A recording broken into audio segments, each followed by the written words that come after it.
Thanks, Jonathan. We've submitted written testimony, but I'd like to waive reading that in the interest of time, and I'll just hit a couple of highlights from what we had submitted. As Jonathan said, my name is Michael Yantis. I'm Policy Director for Blue Cross of Northeastern Pennsylvania. We serve 13 counties in northeastern and north central Pennsylvania, and we provide coverage to nearly 600,000 people in our area. One of the elements that I was asked to provide some thoughts on is the impact that disease mandates could have on federal health care reform and the intersection thereof.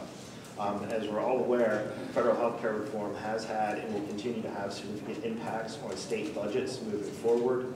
Medicaid expansion has been a headline grabber to date. An often overlooked requirement of federal health care reform that will have an impact on state budgets is the intersection between state health care mandates and health insurance exchanges. In 2014, federal health care reform mandates that states create health insurance exchanges, a virtual marketplace, if you will, that will facilitate consumers' ability to purchase health care insurance. One of the requirements in there is that state health care mandated benefits must be paid for by the state if they are not included in the federal definition of what is going to be called an essential health benefit.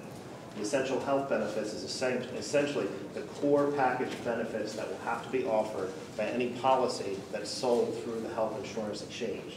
So if a state mandated health benefit is not included in that essential or core health benefit package, federal law requires that the state pick up the tab for that health benefit mandate.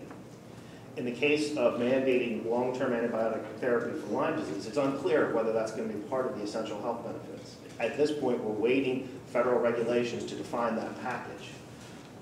But given that Centers for Disease Control, the Infectious Disease Society of America, the National Institute of Allergy and Infectious Diseases, the American Academy of Neurology, an independent Connecticut review panel that was put forward as a result of the Connecticut Attorney General's investigation that we heard about before, all recommend against long-term antibiotic therapy for Lyme disease. We don't anticipate that it will be part of that, essentially shifting the cost to any states that have mandated that as part of their state law. Now, at the end of the day, the debate about this particular issue is a little different than most health insurance mandates. Lyme disease is covered. Blue Cross of Northeastern Pennsylvania provides coverage for Lyme disease.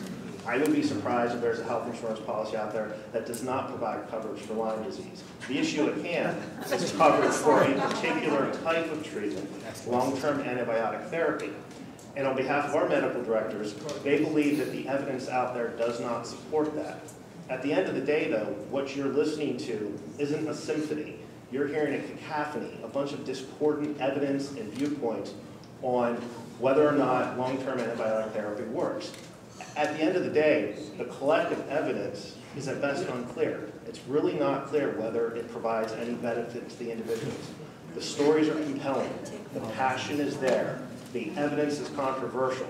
At the end of the day, we think that means it should not be established as a mandate.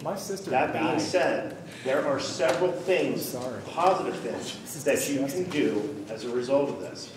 We talked about them before: increasing prevention, increasing education, the Departments of Health, Agriculture, the Game Commission. They can all have a unique opportunity to help educate individuals to prevent this disease from coming forward. Commonwealth Universal Research Enhancement Program, ability there to use research dollars to help inform this debate and make better public policy as it relates to Lyme disease. Thank you. You ought to look at my 13-year-old daughter. Thank you. Thank you for your testimony, Mike. Thank you very much. And our last testimony.